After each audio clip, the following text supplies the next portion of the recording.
They placed me at a table by the trash bins. Not near them. Not near friends. Near the place where the used plates and wilted flowers were dumped. At my own sister's wedding. I stared at the folded card in front of me, Rachel, vendor table. I wasn't a vendor. I was the sister. The one who coordinated half this event through my company. The one who gave them a discount they didn't deserve.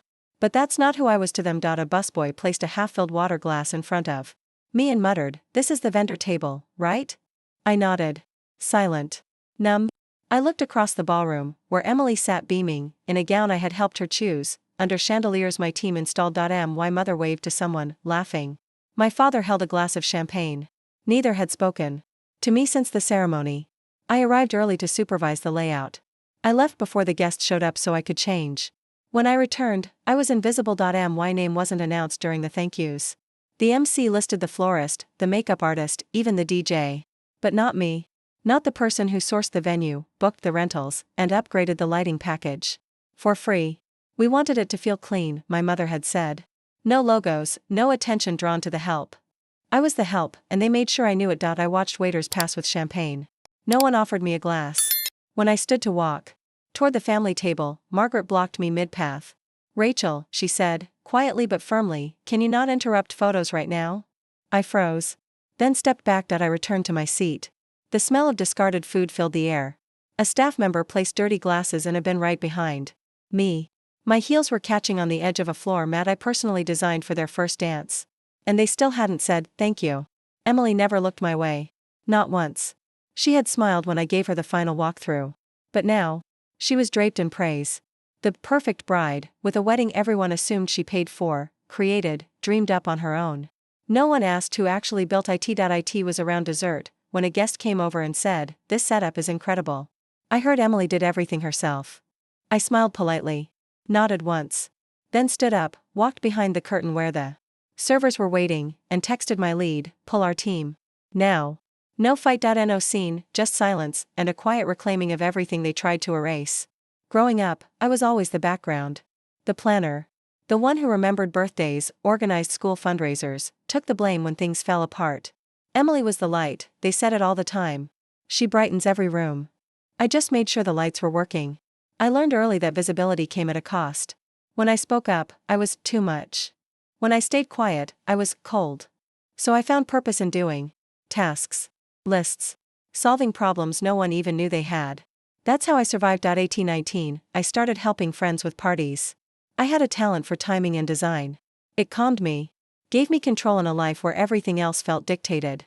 By 24, I had launched Monroe & West, my boutique event firm. By 27, we were hosting celebrity galas. My parents never asked what I did, exactly. They just called it fancy party stuff. My mother once said, "At least Emily's job is stable. Nursing is a real career." I smiled. I didn't tell her we'd just signed a 6-figure contract with a tech CEO. Emily never meant to outshine me. But she didn't mind it either. She'd say things like, "Mom just doesn't get you," then laugh with her when Margaret made backhanded comments. It hurt more than outright cruelty. It was complicity in a softer tone. Every holiday, I was the one setting tables, checking RSVPs, ordering desserts. When I asked if we could rotate roles, my dad said, "But you're so good at it." Emily never had to lift a finger. If she showed up late, they called her busy. If I did, they called me rude. So when she got engaged, I offered to help. Not because I was asked, but because it was expected. My mom made it clear, of course, we'll want it elegant, tasteful. None of that promotional stuff, though. It should feel like our family, not your business. I said yes anyway. I arranged meetings, picked palettes, negotiated vendor prices, covered gaps quietly. My team logged over 120 hours. I didn't charge. I didn't ask for recognition. Just maybe, I thought, this time they'd see me. Not as the worker, but as the sister. The daughter. But even in the planning meetings, they called me bossy. Margaret once joked, "Let's just make sure Rachel doesn't make it all about herself." The room laughed. Including Emily. I laughed too. Out of habit. The week before the wedding, my dad pulled me aside. "Don't overdo it, okay? We want this to be about Emily." As if I'd ever been allowed a spotlight, and so I worked quietly. Dressed modestly. Stayed in the shadows, but the truth is, when you erase someone long enough, they stop waiting to be invited back in, they start designing exits. The red flags weren't sudden. They were patterned. Predictable. A choreography of subtle slights that I used to excuse as family quirks. Like when Margaret said, "Let's keep Rachel behind the scenes, she's better in that role." She meant hidden. Unseen. At the dress fitting, I noticed how Emily avoided eye contact when I asked about the ceremony flow. "You're the expert," she said, but her tone was distant. I realized she liked that I made things easier, just not that I needed credit for it.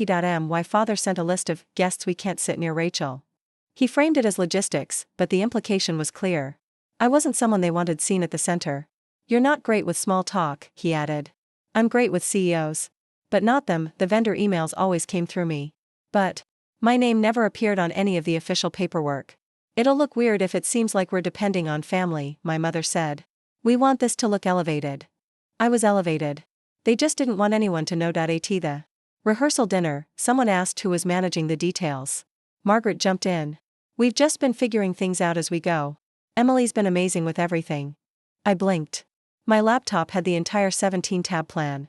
Color-coded, even the way they addressed me changed. I was no longer Ratch. Just, "Can you? Will you? Did you?" A function. A fixture. Not a person. Emily texted once, "Don't forget the monogrammed napkins. Mom's losing it, lol." No thank you. Just expectation. The night before the wedding, I asked if I could sit with family. My mom paused, then said, "Well, most of the spots are taken, but we'll see what we can do." I knew what that meant. I'd heard it before. It was her polite way of saying no. Even my assistant noticed. "They don't seem to realize you're running this." She said it gently, like she didn't want to offend me. I smiled. "They don't want to realize. That's different." I watched Emily post a photo of the floral arch I had designed. No credit. The caption, "Couldn't have dreamed this up better." I liked the post. Not because I agreed. Because I was tired of fighting for what should have been freely given. The worst part wasn't that they ignored me. It was that I kept hoping they'd stop, that maybe this time, being useful would equal being loved, but I was never the guest. I was the unpaid labor in heels. The ceremony was beautiful. Crisp air, candlelight, soft piano. My team had made sure every detail was flawless. I stood off to the side, not as a guest, but as someone waiting to be dismissed. No one acknowledged me.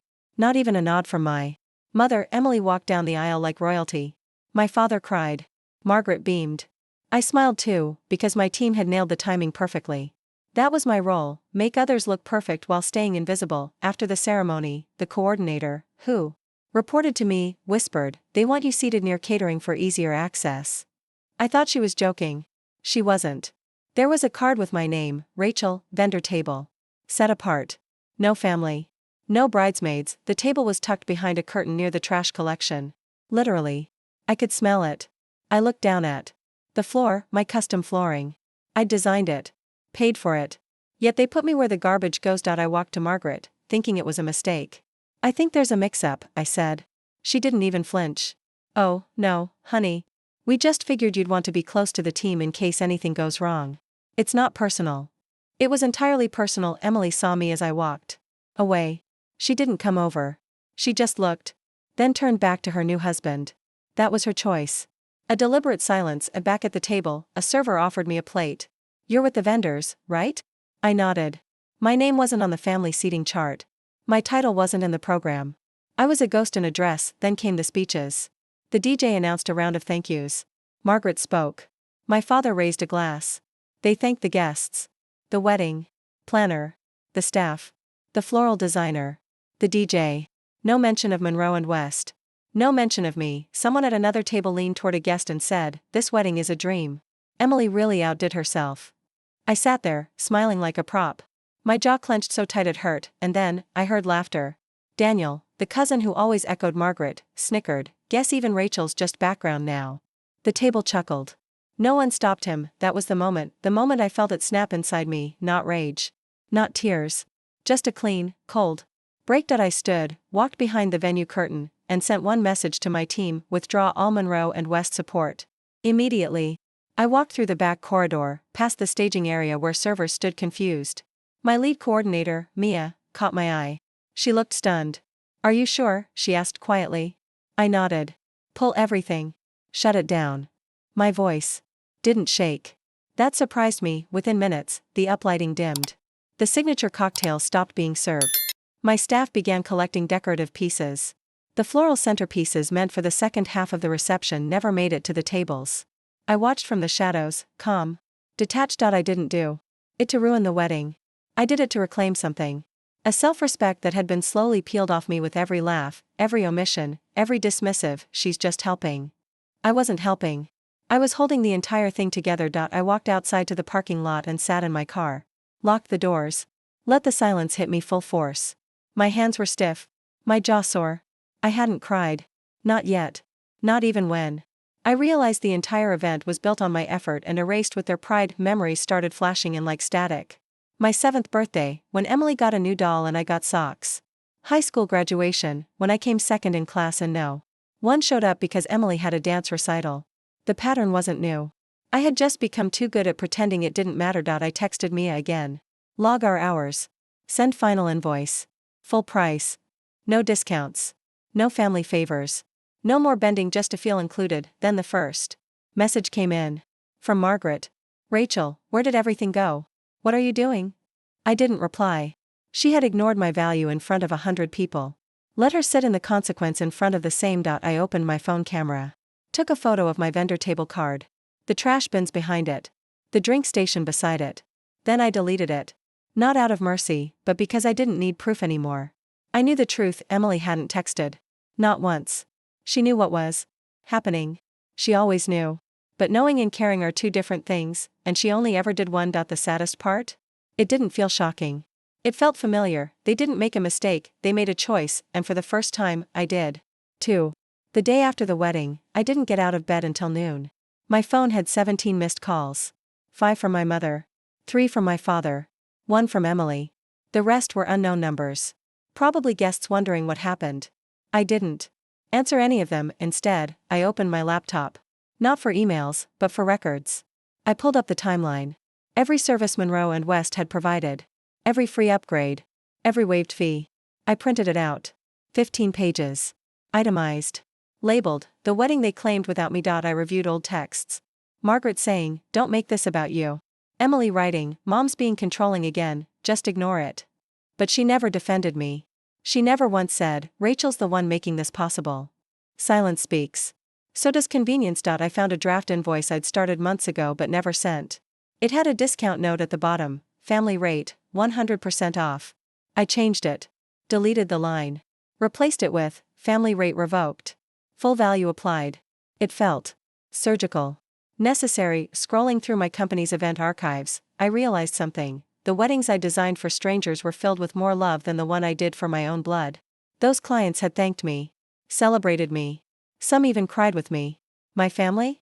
They used me. I opened our Instagram page. Thousands of followers. Our work featured in 4 bridal magazines. I scrolled back to see if I had ever once posted about Emily's wedding. I hadn't. Not even a teaser.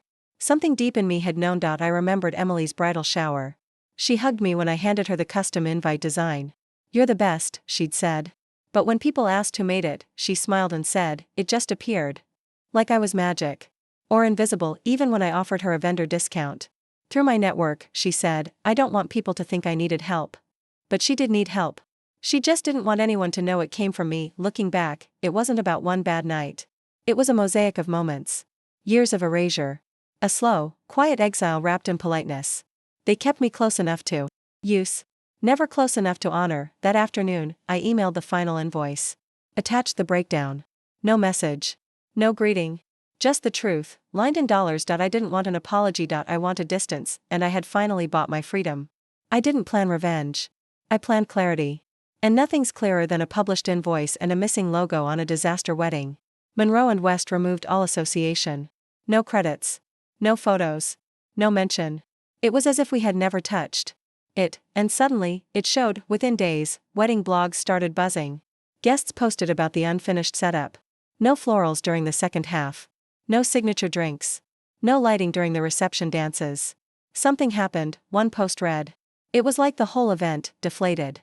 Vendors who knew my work began messaging. "Was that your team?" I responded once, "We don't work unpaid."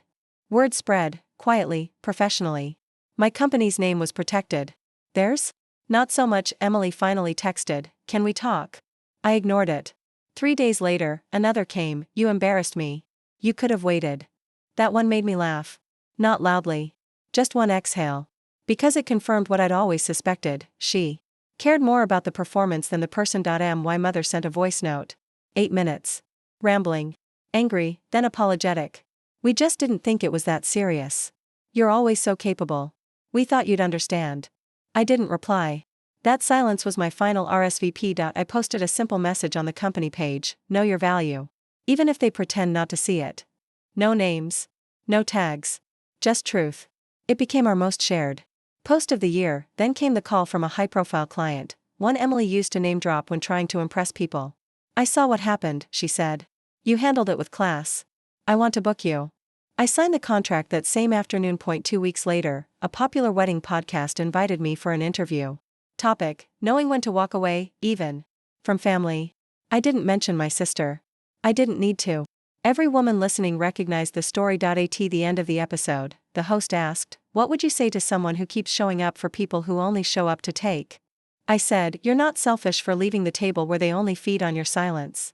The clip went viral. Emily blocked me. My mother unfollowed the company account, and for the first time in years, I felt light, not victorious, just free. My world didn't change overnight. There was no parade, no applause. Just mornings where I didn't check my phone for their texts. Nights where I stopped rehearsing what I'd say if they finally asked, "Why are you so distant?" Because now, I didn't need them to ask. I moved into a loft downtown. Open windows, white walls, soft light. No photos of family on the shelves. Only pieces of the life I chose. Books. Candles. A framed quote on the kitchen counter: "You don't owe silence to people who erased your voice." I rebuilt my client intake process. No more favors. No more discounts for friends. Just clarity. Boundaries. Value. I created a private policy: family requests require full payment upfront. If they still ask, they don't respect you. No one ever did again. My team grew. 3 new hires in 6 months. One of them asked, "What's the story behind that wedding we don't talk about?" I smiled and said, "That's the story that taught me everything." On the anniversary of Emily's wedding, I got a newsletter update from the venue, now accepting bookings again after internal changes. I knew what that meant. My company had pulled out. Our absence had ripple effects. I didn't gloat. I just marked it down as truth. Sometimes people ask about my sister. "Are you too close?" I answer, "We used to share a house. But I built a home alone." That's all I say. That's all they need to know. I attended a wedding recently, as a guest. Sat front and center. No clipboard. No headset. I wore red. Laughed loudly. Toasted without thinking who might be watching. It was the first time I felt like I belonged. Not because someone gave me permission, because I stopped asking. There's a strange peace that comes when you realize you're no longer trying to prove anything. When the version of you that once begged to be chosen finally gets to rest.